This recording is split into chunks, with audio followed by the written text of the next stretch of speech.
Oh, hey! You guys stopped by at a great time because I'm about to make the all-time classic French pastry, pain au chocolat. Quite literally, chocolate bread.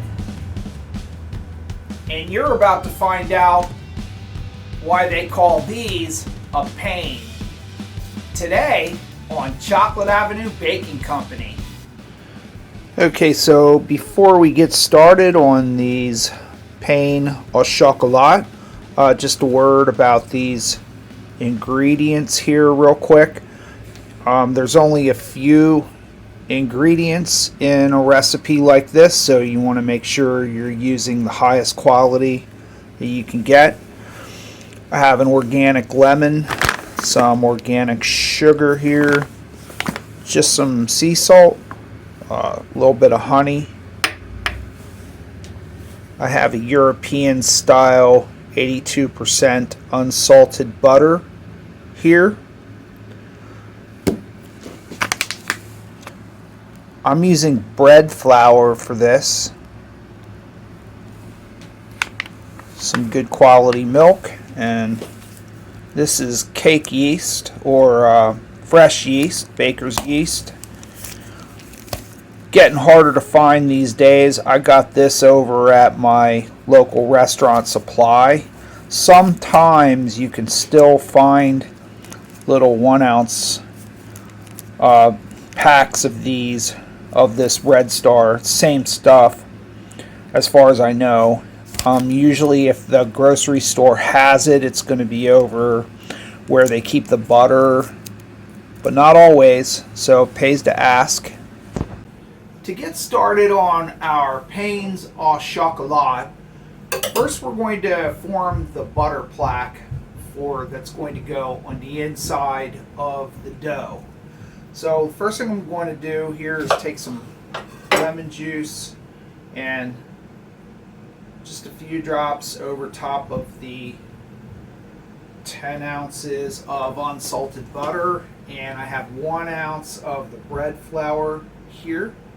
It's going to go on top of that butter, and then I'm just going to knead this flour and lemon juice into this cold butter. It's important that your butter starts out cold, and we're going to keep this butter cold to pliable. We don't want this soft. The idea is to roughly have the same consistency between the butter that you're working into the dough and the dough itself, which I'll get more into that later. And I'm going to form this into a 5-inch by 5-inch plaque. So as soon as you have your butter, flour, and lemon juice mixture into kind of a rough 5 by 5 square, I would definitely measure this because it has to fit inside your dough. So this is just for a small batch of the croissants. But what you can do then is just wrap this tightly into some plastic wrap, and then now it's in a rough square, so you can just take this now and kind of try to make an even square and shape it into pretty much a perfect square. Then just put this back in the fridge until your dough is mixed so it doesn't get soft. You don't want this to be soft. You want this to be the same consistency as the dough, which I'll show you here in a second. Alright, so I have my butter plaque chilling in the fridge, and now we're going to work on our main dough here. So what I have here is I have a cup of cold milk. Alright, it's important to work with these ingredients cold because we're going to give this a long, slow fermentation overnight. Like I said, it's a 2-day process. So, what I'm going to do here is I'm going to put about almost all of this milk in here. And then I have some salt here And I'm going to just dissolve that in the rest of the milk. And the reason why I'm doing that is simply because this fresh yeast here is not going to really, it doesn't really like to be exposed to salt. It may kill off a lot of the yeast. So I have 1 ounce of the fresh compressed cake yeast here. I'm just going to dissolve this into the milk. Cold milk, cold yeast, cold milk.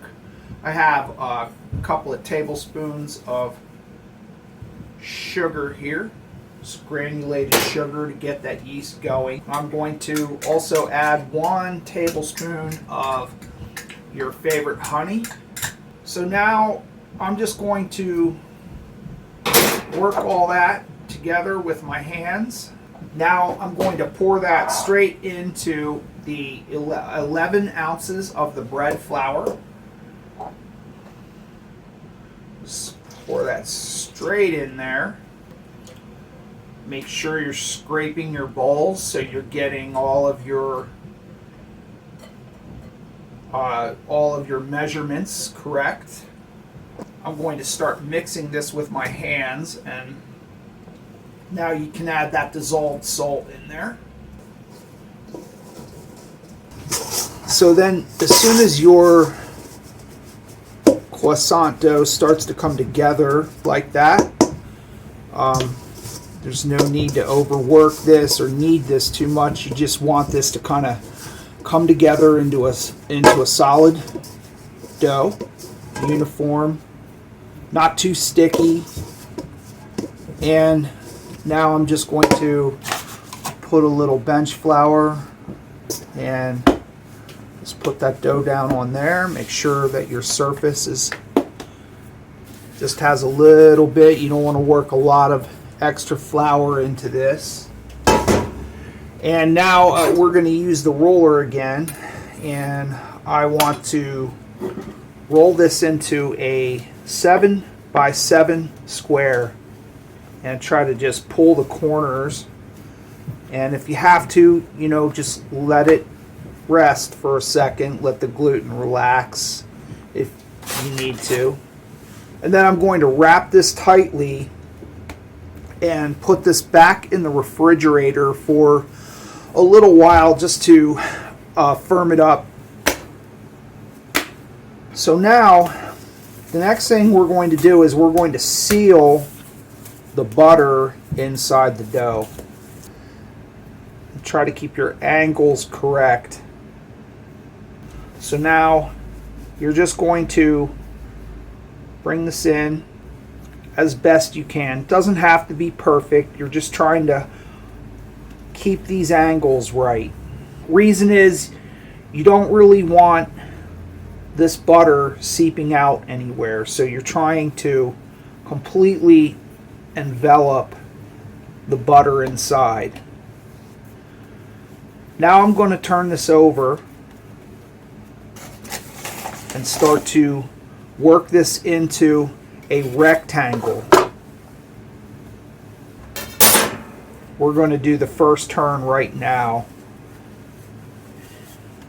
So you want to try to keep this, like I said, you want to keep your angles square.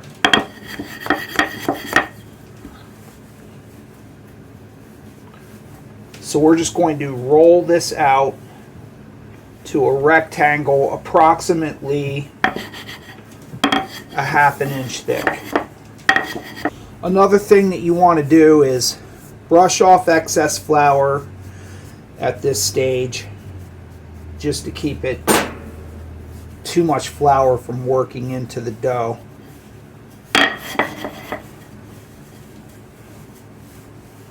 So like I said, this is a small batch. We're already getting close to a ½ inch thickness here. I'm just going to measure this. So then as soon as you've got your dough even and squared off in a ½ inch, now we're just going to fold this like a letter, like a business letter. Just as I said, brush off as much of the excess flour as you can as you're working here. And it's good to have one of these bench scrapers here. It can also help you really square off everything.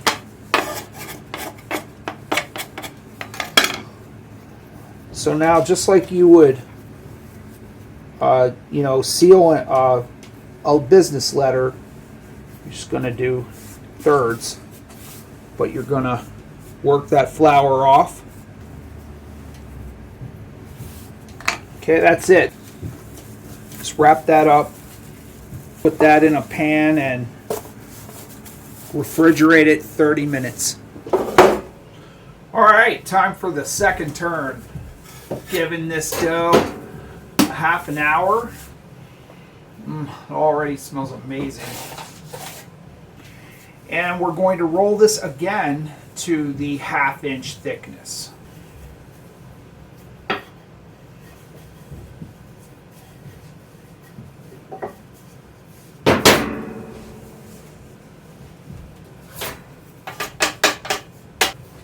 So then once you're a 1/2 inch thickness and you're squared up, just dust off the bench flour, and we're going to give this another turn here.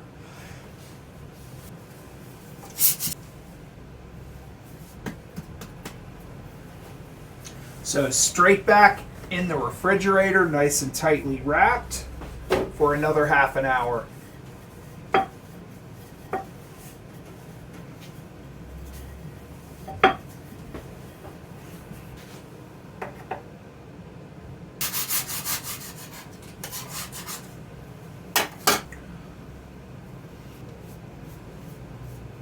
We'll take a look at what this looks like tomorrow. Okay, so I've given our croissant dough a 24-hour period to rest in the refrigerator and develop those flavors. And it's nice and puffy now, and it has an amazing, beautiful, yeasty smell. And if you're doing this exact recipe, you're going to want to try to roll this to approximately a 18 by 30 rectangle for these pain au chocolat. So the key is, as you're rolling this, is to always just make sure that you're squaring up your 90-degree angles. Just take a second or two and dust it off. Okay, so now I've worked the croissant dough out to approximately 18 by 30. You want this to be like no more than about 1/4 inch thick. Now, if for some reason you don't have a box of chocolate batons, boulangerie sticks laying around your house, then I would suggest probably using around a 70% bittersweet chocolate chip. I know Ghirardelli makes an absolutely delicious one, and the reason why I say that, to fill these with chocolate chip instead of just like cutting chocolate off the bar, is chocolate chips obviously are made to withstand the baking process, and they'll stay in the croissant better probably. You could try just cutting off little fingers of a chocolate bar. I'm sure it would be just fine. But if you want the chocolate to kind of stay where it's supposed to be, then I would use the chocolate chips instead. Around 6 inches here. So we'll see what we get out of this recipe. And I would definitely, if you're going to be making these for anything at all, like a party or anything you're doing, definitely take the time to measure stuff out, just so all of them come out pretty close to, looking the same. And get a grid here of shape into about the size you want.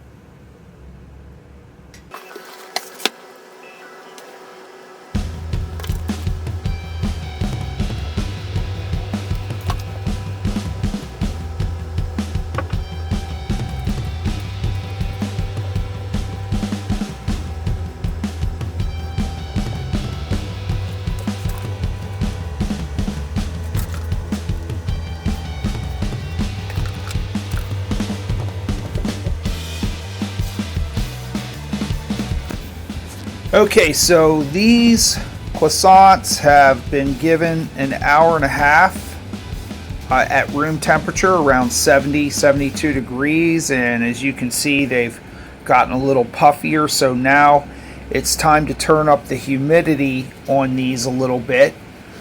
And I'll probably give these another hour and a half at around 78, 75 to 78 degrees. It's very important to make sure that you're checking the temperature. This is a little bit too warm still, but as you can see here, I put a pan of boiling water down there. It's just a small pan, but yeah, it's very important. You definitely want to monitor your temperature and don't let it get over 80 degrees, 82 at the absolute most if you're in a hurry. I recommend about 80 degrees. So if you don't have a probe thermometer, just try to monitor this temperature with either a digital or whatever you have, but try to keep it around 75 to 80. So I'm going to put these in here in the center racks, and we'll keep on monitoring the temperature and check these how they're doing.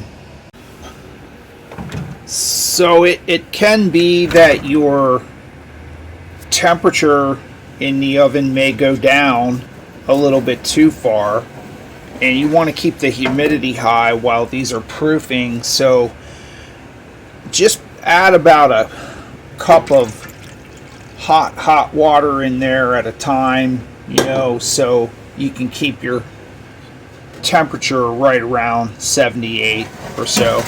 Just monitor it while you're proofing.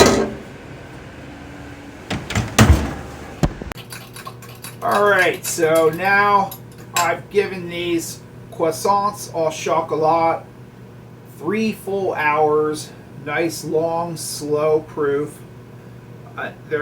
They're puffy, they're right on the edge where they need to be baked off now. But before we put this in the oven, a couple of things. The first thing is make sure that you've given your oven enough time to come up to 400 to 425. And it kind of depends on the type of oven you're using. I'm using convection, and it tends to get very hot spots. It's not the greatest oven, so it gets hot spots. So I have it about set it around 410, and just give it about 15 or 20 minutes to come up the temperature. You definitely don't want to be putting these in a cold oven, because you want the hot heat to spring and give you a nice rise on these.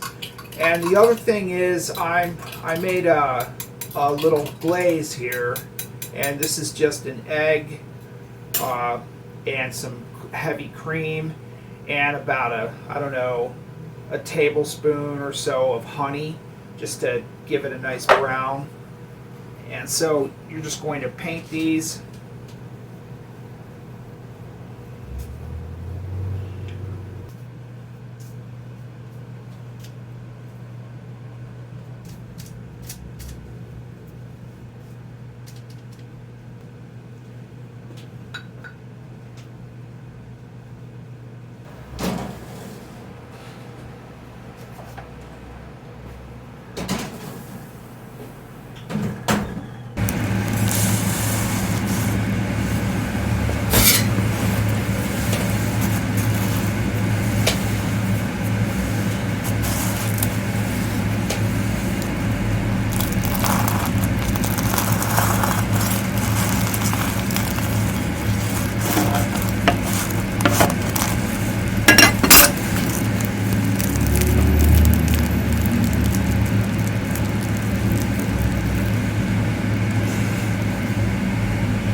Oh man, do I really even gotta say?